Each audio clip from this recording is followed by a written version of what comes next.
Good morning, everybody, and happy Friday again. It's incredible how quickly we get to the end of the week. I hope we've all had a really good week in school. I certainly have. There's lots of great learning that's been going on this week.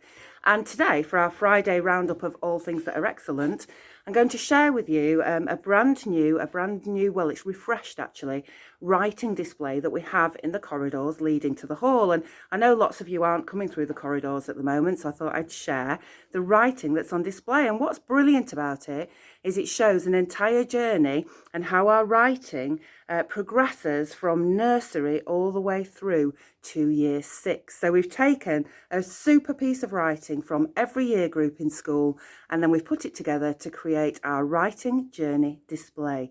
So let's see who's on our display today. Now, what I'm going to do is I'm going to just change the cameras around so that you can see the display. So here we go. There we go. So this is what the display looks like in total. You can see there's the Northowram train. And then we've got examples of work going all the way from nursery through to year 6. So let's have a look at each one. So the first piece of work, hoping that you can see that, this is Ernie's, and you can tell it's Ernie's piece of work because he's already learned to form his capital E.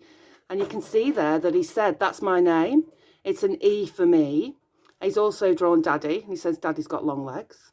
And he's drawn Mummy, and he's also written some kisses to show I love you. So well done, Ernie, in nursery. Just aware my camera's a bit shaky this morning. Moving along, here we have reception. And in reception, that's where we really start the magic of learning to write for all sorts of different purposes. And this is Marnie's work from reception. And Marnie has written a shopping list. So you can start to see lots of different letters being formed there. And Marnie knows exactly what she's written on here. She has ordered from the shop carrots, potatoes, and peas. So well done, Marnie. Your work is really starting to come on. And you won't believe it, by the end of reception, Marnie, you will be writing in sentences just like we do when we get to year 1. Now, year 1, this is Holly's work, and year 1 have been reading Peace at Last, and Holly has had to write about what happened in the story. So if we just read the first bit of Holly's, Mr. Bear was tired when he was in the lounge. He was tired because he couldn't get to sleep. Mr. Bear was confused when he was in the kitchen because of the fridge. He was disturbed because of the owl. Poor Mr. Bear, he didn't get very much sleep that night, did he, in Peace at Last? But beautiful sentences, and what a lot of sentences from the very beginning of year 1. Moving on to year 2, and look at this. Look at how that writing develops. We've got a really long piece of writing here in lovely clear sentences with lovely capitals, lovely full stops, and lots of connective words as well. So in year 2, they had to write a new version of Goldilocks and the Three Bears. And this is Addie's work. Let's just read the beginning. One sunny morning, Baby Bear strolled through the woods when he caught sight of Goldilocks' house. Well, Addie, that sounds just exactly like the story of Goldilocks with your beautiful language there. The door was open, so she went in. Oh, he went in. Ah, that's the twist in Addie's story. Instead of Goldilocks, it's got a male main character. Well done, Addie. A beautiful, long and carefully written piece of work. On to year 3. Have a look at this. And in year 3, that's when we start to learn to write with paragraphs. And also you'll notice that in year 3, by the time we get to the beginning of year 3, we have learned to join our handwriting. And this is Isla's piece of work. And Isla's piece of work is a diary from the point of view of the main character in the Tin Forest. So let's read the first part of Isla's work. Dear Diary, as I write this, I hear rain falling on the roof, forever lasting rain. I also hear thunder and lightning. I look outside my small windows and all I see is rubbish and dark, stormy, foggy sky. Wow, Isla, you've really managed to capture the atmosphere of the Tin Forest there. Beautiful, beautiful writing. So in year 4, you can see our paragraphs are progressing. You can see again that beautiful joined writing. And this is Carlia's work from year 4. And Carlia is writing a story that's based on the book that they've been studying, The Wolves in the Walls. So let's have a look at Carlia's story. In the middle of the night, there was a howling and a yowling, a bumping and a thumping, and, ellipses, the wolves came out of the walls. What a brilliant start to Carlia's story.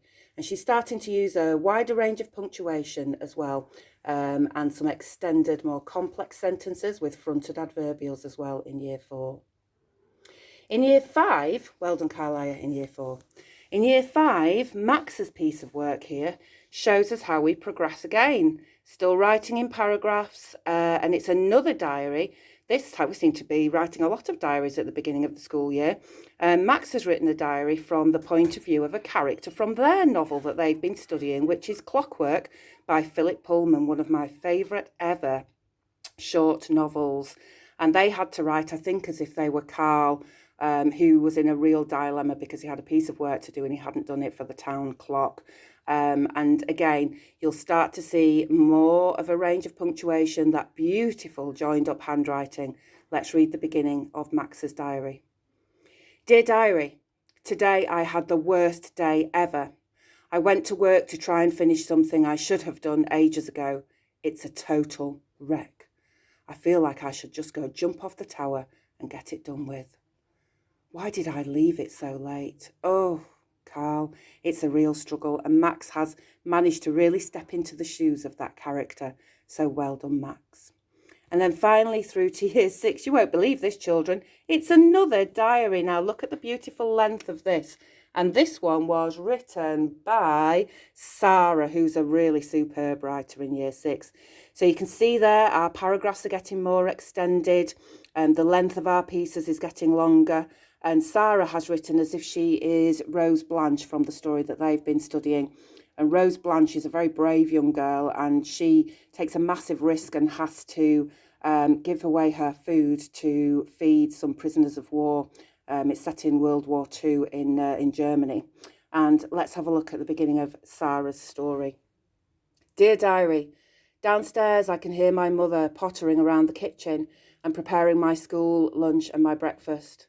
This just makes my stomach twist in my body, that I'm giving all this precious, nutritious food to the poor, starving children. But I have to. I wish I hadn't ever chased that van so I could have a delicious warm meal. Oh, I shouldn't even think about it. Semicolon, that's something that we learn in year 6. My mother is suspicious though. She watches me now, making sure I eat everything on my plate, but I slip it in my bag under my coat. I can't give up on these starving, scared children. Wow, what a powerful piece of work from Sarah there. I'll just turn my camera around. There we go. So I think it's a really lovely display that just shows off how writing starts in our school and how it develops over time till we really are getting to a very high level by the time that we get to year 6. So I'll just take you through into the office just to finish off, so come with me. Here we go, I've got one more thing to show you. Hi Miss Horsefall, good morning. There we are, just bob that on there. And the last thing is just something really happy to share with you, and it's a present I was given. And it's a drawing. I love it when you draw pictures. And this one was drawn especially for me by Phoebe. And she ran up to me with this drawing, absolutely really excited to give it to me.